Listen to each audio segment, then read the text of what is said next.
इतिहास से रूबरू होने के इस क्रम में आज हम द्वापर युग के इस ऐतिहासिक मंदिर मठ पहुंच रहे हैं। ये मठ का रास्ता है जहां स्पष्ट रूप से लिखा है कि ये मठ एक पर्यटन स्थल है। गंगा नदी के तट पर स्थित इस मठ को महाकालेश्वर मठ मंदिर के नाम से जाना जाता है। ये मठ का प्रवेश द्वार है। यहाँ स्थित ये 3 शिवलिंग बेहद सुंदर और आस्था का केंद्र है। ये भारतीय इतिहास के सूरवीर आलाउदल के गुरु उमरावगिरी महाराज उर्फ नागा बाबा का मठ है। इस मठ के सबसे प्राचीन धरोहर, सबसे बड़ी धरोहर ये शिवलिंग है। ये मठ के प्रथम तल में स्थित है। इस शिवलिंग का निर्माण द्वापर युग में पांडुपुत्र युधिष्ठिर ने अपने हाथों से किया था। पांडुपुत्र युधिष्ठिर उन दिनों कौरवों द्वारा दिए गए अज्ञातवास में यहाँ आए थे। यह शिवलिंग देखने में खंडित लगता है। इसके पीछे एक बेहद रोमांचक ऐतिहासिक कथा है। इतिहासकार बताते हैं कि आताताई मुगल शासक औरंगजेब हिंदुओं के तीर्थ स्थलों को बर्बाद करने के उद्देश्य से यहाँ भी अपनी बड़ी सेना के साथ आया था। सेना ने इस मठ को पूरी तरह से घेरकर आक्रमण कर दिया था। तब सिद्ध संत उमरावगिरी महाराज उर्फ नागा बाबा ने अपने फरसे से इस शिवलिंग पर 3 प्रहार किए थे। कहा जाता है कि पहले प्रहार से दूध की धार निकलकर गंगा नदी में चली गई थी। दूसरे प्रहार से रक्त की धार निकली।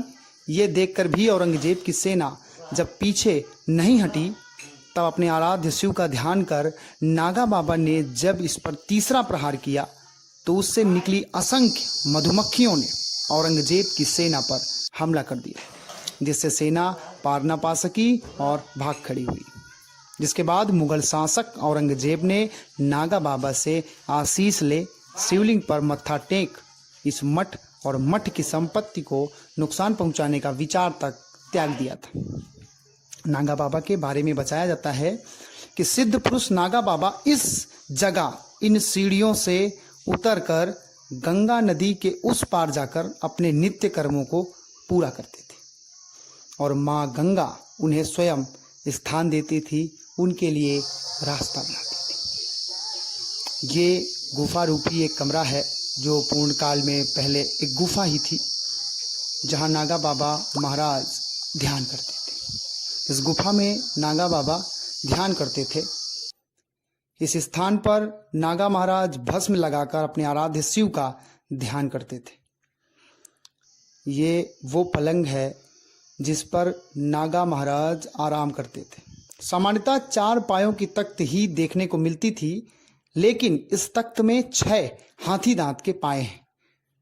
मठ के पुजारी व यहाँ के वासियों का कथन है कि सैकड़ों वर्षों से इस तख्त पर कभी कोई भी व्यक्ति नहीं बैठा है। जिसने भी इसमें बैठने का विचार भी किया है या बैठने का प्रयत्न किया है, वो मृत्यु को प्राप्त हो गया है। ऐसे कुछ उदाहरण भी मठ से मिलते हैं। इस विश्वास, आस्था और डर के कारण कोई भी इस पर बैठने का विचार मन में भी नहीं लाता है। नागा बाबा का ये नगाड़ा है जिसे वो स्वयं बजाते थे और अपनी सिद्धियों को ध्यान करते वह महादेव को प्रसन्न करते थे। इस मंदिर और मठ की सबसे दुखद और तकलीफ दे बात यह है कि इस मंदिर के जीर्णोद्धार के लिए मठ कई बार सरकार से निवेदन कर चुका है, लेकिन कभी किसी भी सरकार ने इस पर ध्यान नहीं दिया। और आज ये सिद्ध द्वापर युग का मंदिर मठ अपने अस्तित्व की जंग स्वयं लड़ रहा है।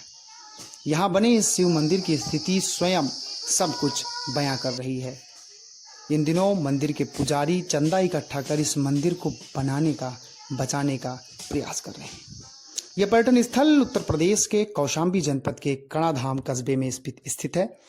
यहाँ आने के लिए हैदराबाद से प्रयागराज तक का सफर हवाई रास्ते या ट्रेन द्वारा पूरा किया जा सकता है। उसके बाद प्रयागराज से उत्तर प्रदेश राज्य सड़क परिवहन निगम की बसों से सैनी कस्बा पहुंचना होता है, जहां से मात्र 8 किलोमीटर की दूरी पर यह स्थान है, जहां पहुंचने के लिए टेम्पो, टैक्सी सहित तमाम साधन उपलब्ध हैं।